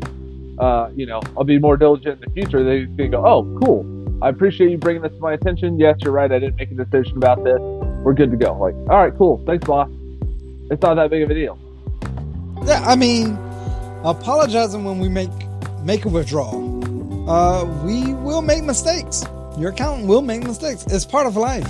But when you see you have violated trust, sincerely apologizing is how to make a deposit to counteract that damage we have done. I mean, it's not going to erase it. I don't want, like, I told you the truth, so it's water under the bridge now, right?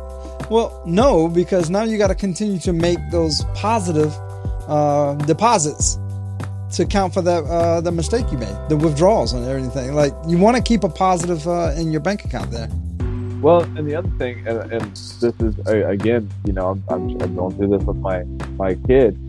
He keeps doing something, and he's like, "Oh, sorry. Oh, sorry. Oh, sorry." I'm like, "Stop, motherfucking apologizing, and stop doing the thing that you have to apologize for. It's the same apology over and over and over again. Now your apologies mean shit to me, and I'm going to stop accepting your apologies because obviously you haven't learned your lesson." So I told him, I was like, next time you make the same mistake that you've been making for the last 4 months, I'm going to discipline you until I'm sorry that you made that mistake. And I don't want to do that. I'm like, then quit making the damn same mistake. And it's something as simple as like clearing his plate from the table. Like, hey, you're supposed to put your plate in the sink so I can put it in the dishwasher. Or put it in the dishwasher. I don't care. But either way, sorry. I'm like, dude, it's been 5 weeks. This is nothing new. Stop making the same mistake. I don't know if you remember or not, but I would normally say, especially if it's multiple times like that, I was like, don't say sorry. Do better. Yeah. And I've told him that. I've actually told him, I'm like, I know you're sorry, otherwise we wouldn't have this conversation. He goes right over his head. He doesn't understand it. But it's hilarious for me to say it. Makes you feel bad. But yeah, I'm like, I know you're not sorry, because otherwise you wouldn't make the same damn mistake, 5 days in a row. Like, hey boss, sorry for sending you, for replying all on this email and calling you an idiot. I didn't mean to. Yeah, that's the 5th time this week that you've done that. So obviously you're not sorry. Yeah. So sorry, I'm late again. No, I don't think you are. No, yeah. No, you're not. So we're gonna start this paperwork trail to go to HR. Yeah. We need to revisit something. And you know what? Matter of fact, let's sit down so I can go over the rules and regulations with you. So you have a very clear understanding, thus moving forward. So you'll never be sorry again. Yeah. When your level of trust is high because you've made lots of deposits, communication is almost effortless. You can be yourself and others understand and appreciate you. Then when you make a mistake or you offend someone unexpectedly or by accident, you can draw on that reserve and that relationship still maintains a solid level of trust. Right? Like, me and Dice have known each other for 15 years. We've built up a huge repository of trust. No? All right, go fuck yourself. I was shaking my head no, just to fuck with him. But yeah, so we've known each other. We've made these deposits. We've done these things. So if I do mess up and I make a mistake and I'm like, dang, guys, I fucked up, man. I'm so sorry. I didn't mean to do X, Y, Z. He knows that I really didn't mean to do it. And he's like, all right, yeah, it's cool. And we go on about our business. If we didn't have that high level of trust in that deposit, it would be like, are you fucking sorry? Or did you really fucking mean that? Yeah, I can't rely on this guy. Fuck, man. I mean, conversely, when you are discourteous, disrespect others, interrupt others, speak sarcastically, or ignore others, your emotional bank account becomes overdrawn because you have jeopardized the trust level with that person. I mean, when the trust level is low, you have to be very careful of what you say. You tend to be more political in your response. Yeah, more thought out, more measured. You're kind of walking on eggshells, so to speak. Yeah. You get a new boss, right? You don't immediately start going, "What's up, loser?" Yeah. Like, you don't know the dude, so you gotta feel him out. Kind of gotta build that trust up a little bit. Gotta start making those deposits so they know that how you do that, how you act, and what you do. I have an example. I had a new boss. He did not know me, and I thought we were at a better level than we were, but apparently we weren't. That's totally fine. It was a miscommunication on my part. I was smiling super sarcastically, like really big, like, haha, yeah. I hate this. And I was like, hey, so we had another XYZ. We had another problem. And he's like, you fucking sitting over here smiling like it's fucking funny and blah, blah, blah. I was like, I was smiling sarcastically, sir. I didn't mean to come off that way. He's like, no, yeah, you did. And I'm like, oh, I did not realize we did not have this level of trust, where you did not realize that I was 100% being sarcastic. I will measure my responses better until we build that level of trust. I had to kind of retake a look at our relationship so I could make those deposits, so that way he knew that I was just kidding around. I think that's happened to quite a few people before. You think you're at a certain level, then you kind of make I don't want to say off-color joke, but you kind of make like a little response. I bet you they will. Yeah, I'm pretty confident they will. What do you mean? Like, no, I was just fucking around. Oh, well, yeah, I don't take sarcasm like that. Got it. Moving on. Moving on. My bad. Understood. We'll not do that in the process in the future. Our most precious relationships, the ones with our spouse, kids, friends, our bosses, our coworkers, they require constant deposits because those relationships continue to grow and change. And with these changes come new expectations. If you have a teenager at home, you may make several withdrawals in just one day by not even meaning to. You looked at me funny. Shut up. It's true. I got a teenager at home. You hit the nail on the head. Continue, please. Sorry. Yeah. As your marriage evolves, your roles and responsibilities are going to change. And your work and home lives may change over time because career changes or kids moving out or back in or having kids of their own. These relationships are going to require a constant investment. My wife just started working again. And it was an adjustment. We're still going through the adjustment period, but I've taken on more role and I had to communicate with her. I'm like, hey, I'm having a tough time. And she said, oh, what's the matter? I'm like, all this extra stuff that I'm doing to try to help you out, to try to help the house out, to try to do all this stuff. I'm having a really tough time making this adjustment, and I would like some extra help if you can. Just small little things like this, and this.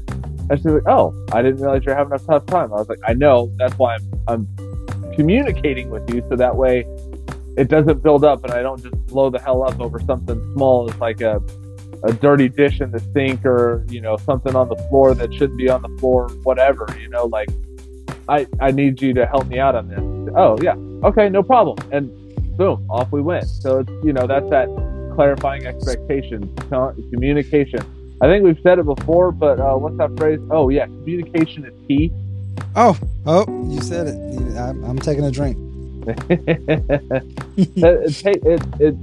You got to keep that open line of communication with everybody. But there is absolutely 100% no way, as I said earlier, what I said, we're not mind readers. So the only way for someone to know exactly what Austin is thinking or what Dice is thinking is if you or I verbally express what we're, what you did earlier today. I really didn't appreciate it. I understand you was trying to be funny and this whole thing, but that wasn't the right time. If I've never said that to whoever at that time, then they probably will continue to do it. Like if I'm standing up in front of talking to a whole large crowd of people trying to explain today what's going about, and then you come up and bring a footstool for me to stand on, I mean, that is not the appropriate time to do something like that. You know what I'm saying? I mean, we don't have that level. We don't have that large enough emotional bank account for something like this to occur. Not only do we not have that level, the people I'm speaking to don't have that level either. So right now you just went negative like big time. And we're going to have a whole separate discussion and conversation about that. I remember that. I don't know what you're talking about, sir. I was a little upset, but I didn't break character or anything. I kept going. There was a and then kept going, and we all knew, we're like, don't want to be that guy. He messed up. Anyway, but I mean that was a real life situation, and then I just moved forward. But from that point forward, that guy knew what kind of emotional bank account was being held at that point in time. And I like to think that everyone that was in attendance also knew, like, yeah, the emotional bank account for this situation is not in the books. Like that's not even on the ballot there. And the other thing to keep in mind with these emotional bank accounts is emotional bank accounts kind of go two ways, right? So I may have a higher emotional bank account with the person I'm dealing with than what they have regarding me. Yeah, 100%. So I may feel a certain comfortableness, like comfortability and familiarness with the person I'm speaking to, and they don't feel the same towards me because of whatever reason. They don't feel like they know me all that well. So So it kind of goes two ways. So keep that in mind. Like, even though you may be comfortable with that person, they may not be that comfortable with you. Yeah. And that's something to kind of keep in mind. There's people I have in my life now that I know there's an emotional bank account there. That's always going to be negative. There's always a negative emotional bank account. Matter of fact, that's kind of our draw with each other. Like, we both know I don't like you, you don't like me, but to get it to a zero level, not in the positive, but just to get it into a working level to where we can still work, that emotional bank account, we both have that understanding, like, we'll never have a positive emotional bank account. That's just not going to happen. So we already have that understanding, and that communication is already there. Sure, I fist bump you, but that doesn't mean that I would trust you with my life. Like, here's a cup of water that represents my life. Walk across the room for me without spilling any. I wouldn't give that guy that cup of water. Right. And he knows that, and vice versa. I'm pretty confident he knows that he can't do the same with me. I'm not as malicious as most people, but I will handle it with care. But we don't have that kind of relationship, so he would never entrust me with that kind of scenario. So yeah, the emotional bank accounts, that metaphor for that level of trust and safety within a relationship, it's based on the idea that people make deposits and withdrawals to their emotional bank account, similar to the financial account that they may have at a bank or an institution. Yeah. So like a deposit, right? Positive actions that build trust, like honesty, kindness, integrity, gestures of goodwill. Hey, if you bring me donuts on a Friday, I'm like, dude, this dude's all right. Like, yeah. I mean, but if you bring me donuts on a Friday and yet I can't get an expense report out of you, I'll be like, this guy is a piece of shit and he's trying to buy me off. Like, immediately I'm like, okay, whatever. Thanks for the donuts, guy. Yeah, it depends on what level of emotional bank account that you have with that person that brought in the donuts. Like you said, if it was a positive one, you'd be like, oh man, Austin, you're all right in my book, man. You brought us all donuts. But if Jimmy Fuckboy brings in donuts that's late all the time and always late on his reports and everything, hey, why'd you bring in donuts? What's going on? What are you trying? What are you up to? Yeah. I mean, because perception. The negative actions that hurts trust, like ignoring a partner or disrespect or not meeting commitments. So now it's like, hey, fuckboy, what's your end game here? Yeah. That perception differs based on how much is in that emotional bank account. Here's some tips for building a strong emotional bank account. You want to make regular deposits, right? Small, regular displays of care are more impactful than occasional grand gestures. It's like I knew somebody in my life, and this is not funny, but it's just the best example I can think of.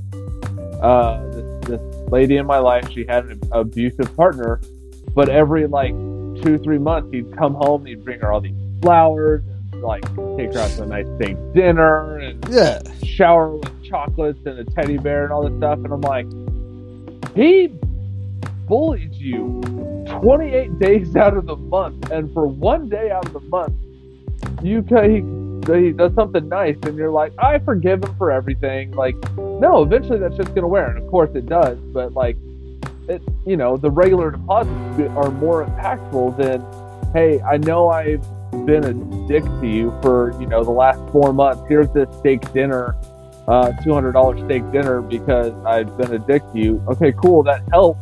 But if you go right back to being a dick, that emotional bank account's just going to be overdrawn again. Yeah, the proverbial line in the sand, right? So you come and you shower me with these gifts. So we drew that line right there. Be like, okay, you learn the disrespect of your ways, and we're moving forward in life, this whole thing, and then you go back and redo the same thing. Like, why'd I waste my time drawing the line right here? Because clearly that was a waste of time. So do I draw another line? Like, how many lines am I going to draw before this is done? Exactly. And that's, it's like investing in like an IRA or something like that. Small regular deposits are going to build up more over time than if you put $1,000 a year in that thing. at once at a time. You know, if I make $200 deposit over the year, that's going to make more than $1,000 deposit once a year. Yeah, way to bring emotional back to money there. Hey. It's true though. It's true. It's a good what I call it acronym, not acronym. What is it called? It's a metaphor. It's a good metaphor. Analogy. For that. Analogy. That's the word I was looking for. Not metaphor. Analogy. I know what you meant. All right. See, our bank account is pretty good. Yeah. I got you. I want to maintain. I want to maintain that 5-to-1 ratio. That's what I'm trying to do. Maintain. I argue this one. I think it's 10-to-1. 10-to-1. Actually, further reading and everything about it, the subject matter is actually 20-to-1.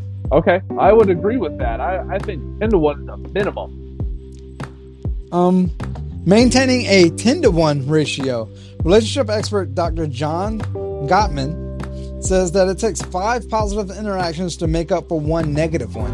Or 10 positive interactions to make up for 1 negative one. Well, no, I was going to elaborate on that. So I can kind of see where he's coming from. So let's say there's a small one there. Austin, I was babysitting your son there, and we put him to bed at 8. Not a big deal to you. I mean, you prefer 7. I don't know what time you put him in bed, but let's say you prefer 7:30, but I say, I put him at 8. When all actuality, I put him in bed at 8:30. You don't know any different or whatever, right? But I mean, that's small, minute in stature, right? I don't care. You put him to bed, everything's safe, everything's hunky-dory, whatever, right? So 5-to-1, I can make that up. But if I say, hey, Austin, your son, I put him in bed at 6. Yeah, 6. That's it. Now, that's an extreme lie. Like, what the fuck are you talking about, dude? What's going on? What's going on? Did you really put him in bed at 6? That's pretty extreme. So it would take a little longer for me to rebuild that trust for me to babysit him again. You know? Yeah. Like, something doesn't sound right. Why would you put someone in bed at 6? He eats at 6. That doesn't make sense. Right? Exactly. Yeah. So I would have to rebuild that a lot more. So yeah, maybe 10-to-1 or 20-to-1 in that scenario. But if I said 8 and he goes to bed at 7:30, I wouldn't. Okay, he went to bed a little late. That's plausible. You probably was having fun with him, whatever, right? Yeah. So I would. Time. All right, I get it. Yeah, I wouldn't have 5-to-1 could easily probably clear that up. Right. I would agree with you. Hey, you took my sale that I was working on for the last, couple days.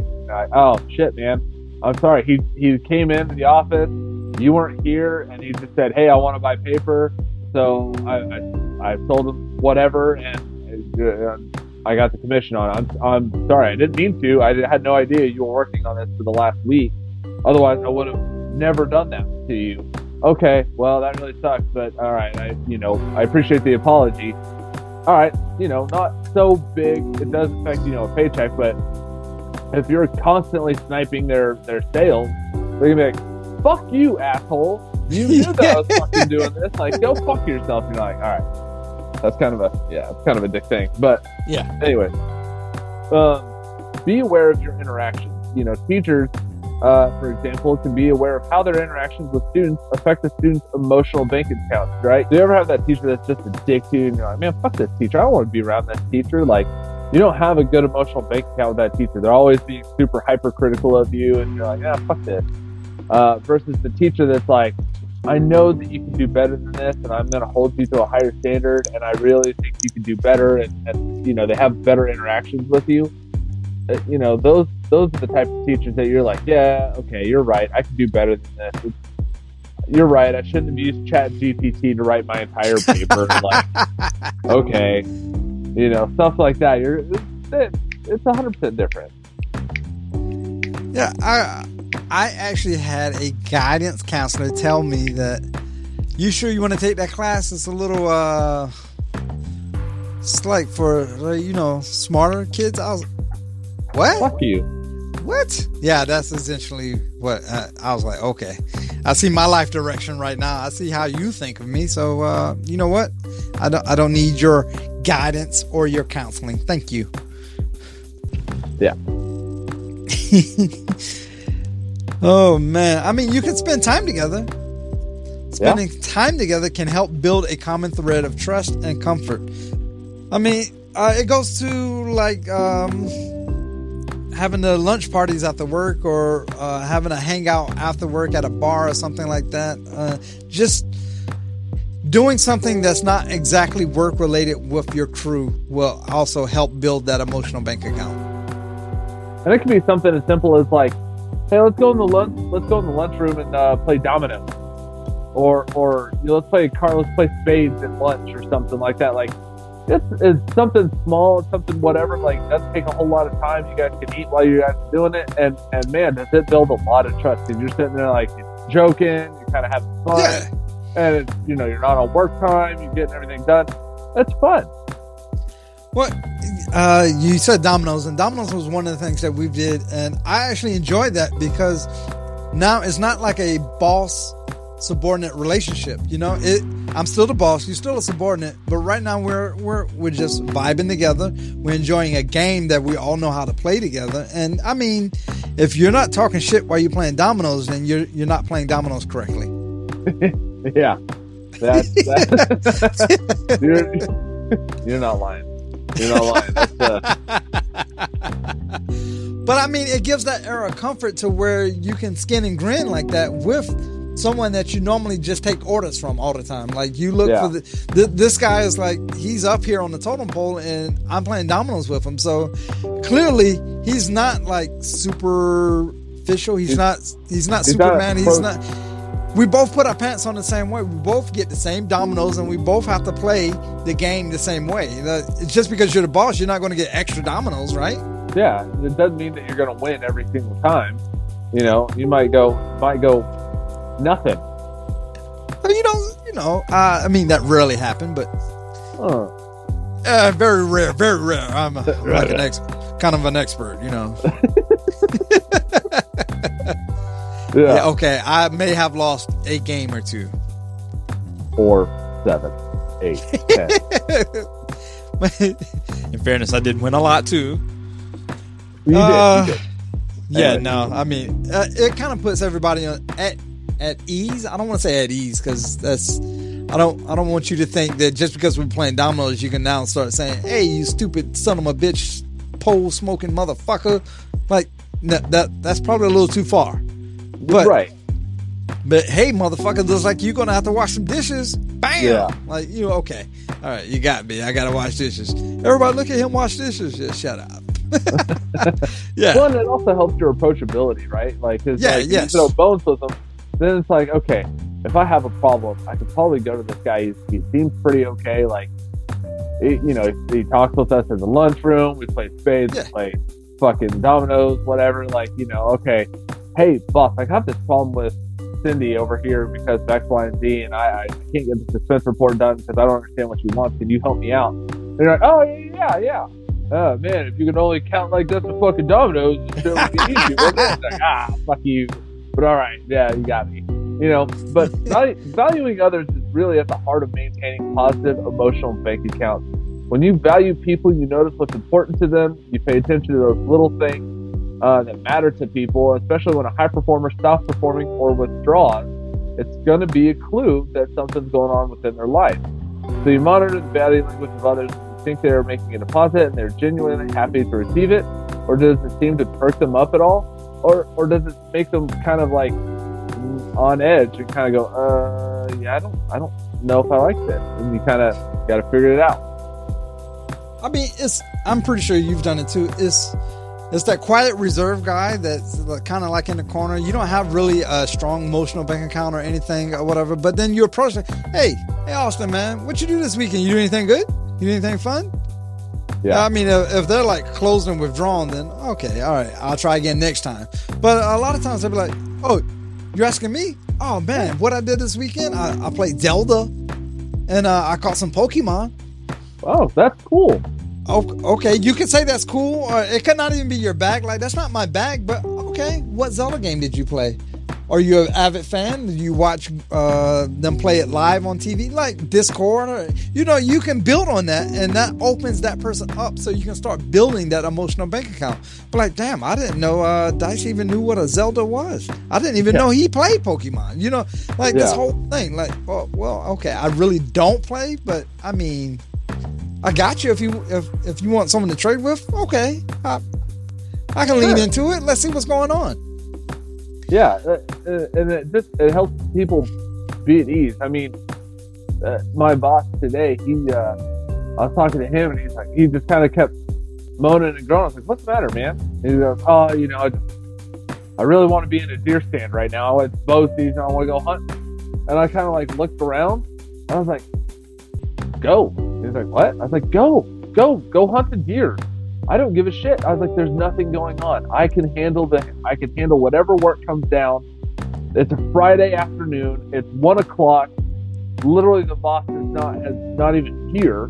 Like, go hunt deer. Go leave a couple hours early. Go hunt some deer, man. Enjoy." And he's like, "Are you sure?" I'm like, "Yeah. Any work that comes down, I got it." He's like, "All right, man. Thanks. I got you next time." I was like, "Bet."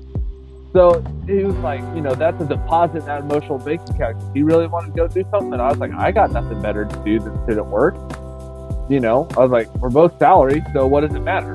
Like, I'll handle any work that comes down. We're both going to get paid the same. Doesn't matter to us. And go enjoy start your weekend a little early. What does it matter? And that's just that little emotional deposit. Well, the key to your actual scenario is not just having that guy like kind of skip work a little bit early. I'm not in a negative light. I don't want people to think I'm trying to say it in a negative light. But the point of that is you have to make sure that you have whatever comes down the pipeline covered. Like if he goes and then he comes back and it's like Monday, like, where the fuck were you? This happened. The building was on fire and Austin withdrew. I don't know what the fuck was going on. Austin had no idea what was going on. You needed to be here. If that happened, then your emotional account is destroyed. Yeah. But I'm very confident that did not happen. No. You hooked up whatever needed to be done. You took care of business as it's supposed to be. And now when he comes back and like, hey Johnson, good job on the report. Yeah, thank you, sir. And then he goes to you and be like, hey, appreciate you covering for me like that. However it was worded. I'm not. Yeah. I don't work with you anymore. So, but the point of the story is you have to come through. Your commitment has to be there for that emotional bank account to work. Just because you're looking out for them, it takes more than that. You have to fulfill your end of the whole. Yeah, follow. You have to. Because if you don't follow through, now you're just a shitbag. Like, hey, I got these reports that need to be written, but I have vacation planned and I leave tomorrow. What I really need is if you can just write these reports for me, and I promise I'll hook you up when I get back, and I greatly appreciate it. And then that person says, yeah, cool, man, I got you. Then you come back and then your boss is saying, hey, these reports, they weren't turned in and they're late. And actually the one that we did get is very, very much so. It's just garbage. Now I'm spending overtime trying to fix a mistake that you actually kind of essentially caused because you said you got me. Yeah. Well, the flip side of that whole thing is if they say, hey, I got you on the back end, then they got to hook you up on the back end. Oh, yeah. Otherwise, it's going to be like, no, I don't want to fucking cover for you because you always say you got me on the back end, but I never get hooked up. So the back end never comes. Yeah, back end never. I got you on the back end. Back end never comes. Well, fuck. So, I always sit there and try to, that was one of my things that my workers always loved about me is when they would sit there and I'd be like, hey, go take care of, hey, can you do this for me? And I'll get you on the back end. And they're like, okay. And then, but they knew after like the first or second time, they would be like, I'd be like, hey, can you take care of this? I know it's staying past your shift. Take care of it for me, and I'll get you on the back end. They're like, okay. And they knew that I would actually hook them up on the back end because come Friday, I'm like, hey man, remember that thing you hooked up for me last week? Yep. Get the fuck out. And they're like, it's start a shift. And I'm like, did I stutter? Get the fuck out. Yeah. Okay. I'm like, cool. Bye. Enjoy your weekend. Have a good one. Be safe. All right, cool. Thanks, man. And I'm like, this is for you hooking me up. I'm hooking you up. Start your weekend early. Oh, hell yeah, man. I'm going to go hit up a bar. Have fun. Be safe. Yeah, I got you all time, every time. Yeah, exactly. And then so after a couple times of people seeing me do that, whenever I'm like, hey, can you guys hook me up on this? They'd be like, yeah, I'll hook you up. And I'm like, all right, got you guys on the back end. And then the next week, it was like Friday, I'm like, all right, you guys hook me up. Get out. I'm like, oh, hell yeah. Thanks, man. Like, no problem. I'm done. And then, I'd get slack from my middle managers or whatever, and they'd be like, well, I needed him to stay and do this. I'm like, nope, you can take care of whatever we need to take care of with the people we have left. He hooked me up. He stayed 2 hours after his shift was supposed to end to hook me up last week. I'm hooking him up today. All right, fair enough. So the emotional bank account, I mean, is essentially it's like any other bank account that you ever will deal with. Instead of money, of course, it says emotional. It's not all about just hooking somebody up. It's not always about those type scenarios. I mean, it's about building that positive relationship with everyone that you come in contact with, because you want to keep that era of trust, and you want to you want to put more people into your circle of bosses.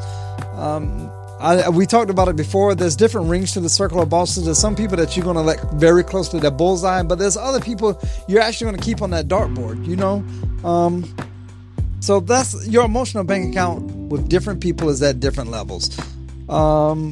Maybe you need to reassess your situation with some people, and now it can be put in your forefront of what kind of emotional bank account that you have with others. I'm pretty sure after this podcast, people are going to be thinking like, damn, what kind of emotional bank account do I have with Susan?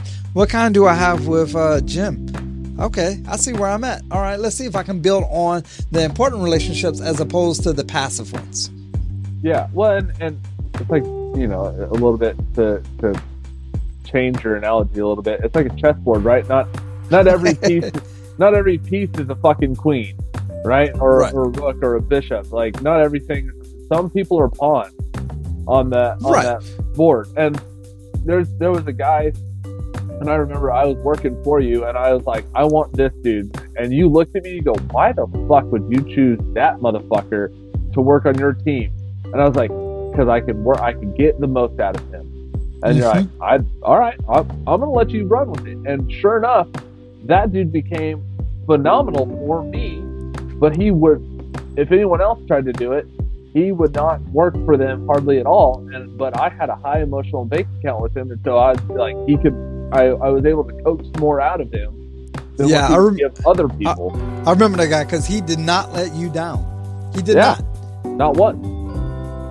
He did not let you down, and he would go to the lengths to make sure he did not let you down. I remember that guy. Yeah. And you couldn't believe it, because you and him did not have a high emotional bank account, but I had a good one with him. And you're like, I don't see what you see in him. I'm like, trust me on this. Like, he's a pawn for me right now, but he's gonna be the pawn that takes your fucking queen. He lied to me. He lied to me. I mean, one good lie and you're dead to me. You know that. You're dead to me. So he was dead to me. So I wasn't willing. I mean, maybe we could have had one, but I wasn't willing to open up that emotional bank account with him. Anyway, I'm not getting into that. What I do want to know is your final third. I'm still getting white pepper. Still a little bit of cedar. I got some spice. There's a little bit of spice on the back end. I don't want to say it's a play off the white pepper, but I definitely got some spice. I'm not going to front my cigar. I'm near the final third here, right?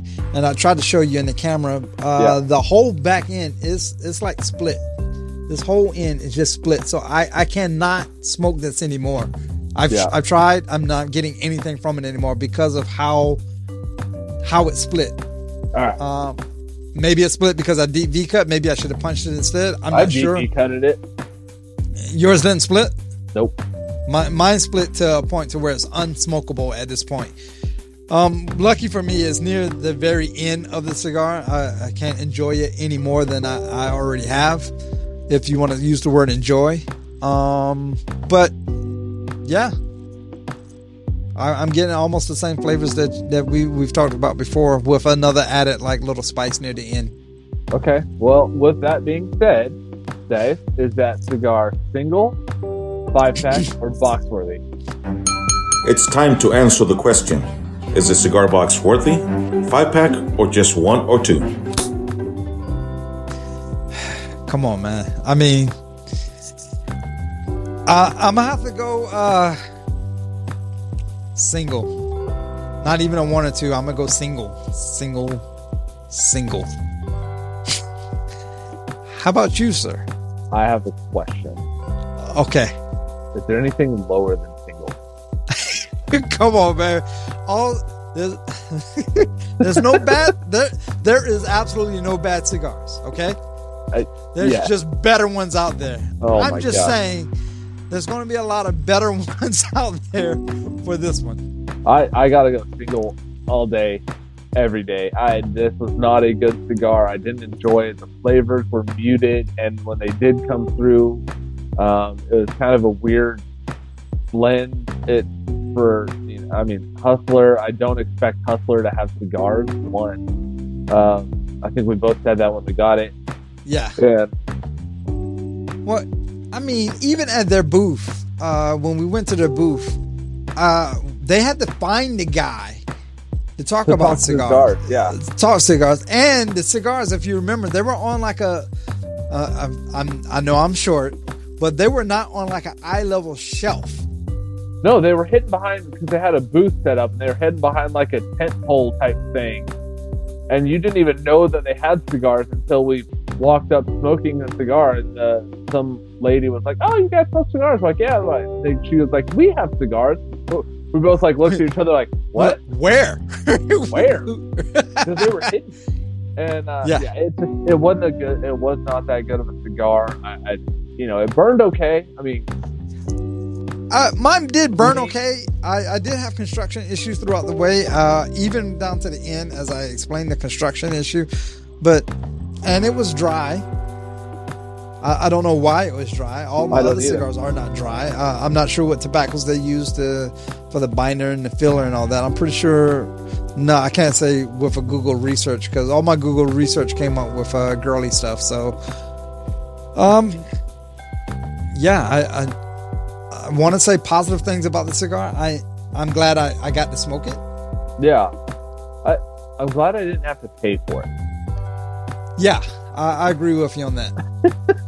It wasn't that it was not my cup of tea. Like I said, the flavors were muted. Again, I don't know why it was dry. None of my other cigars in my humidor are dry. It was just not a great cigar. I can say if I'm walking in a humidor and this cigar was there, I would not bat an eye at it. For one, the reason, the name of it is Hustler. So Hustler is known for their magazines and the girly stuff. I wouldn't go for it. It just wouldn't catch my eye. Yeah. No, I agree. I would not pick this cigar up for myself. There's no way. No. I'm glad they provided for me. I'm glad we was able to sample it on air. Hopefully we help people decide if they want to try it or not. Maybe there's some Hustler diehards out there that's like, we can't speak any evil on their branding, but I'm gonna stick with one, sir, all day long. Yeah. No, I agree. All right. Well, until next time, I'm Austin. And I'm gonna stay Dice. And great leaders smoke great cigars. Thanks. Thank you for listening to Leadership of the Leaf. The comments and opinions expressed by the host and guests does not reflect the opinions of those that broadcast this show, nor does it reflect any of our affiliates.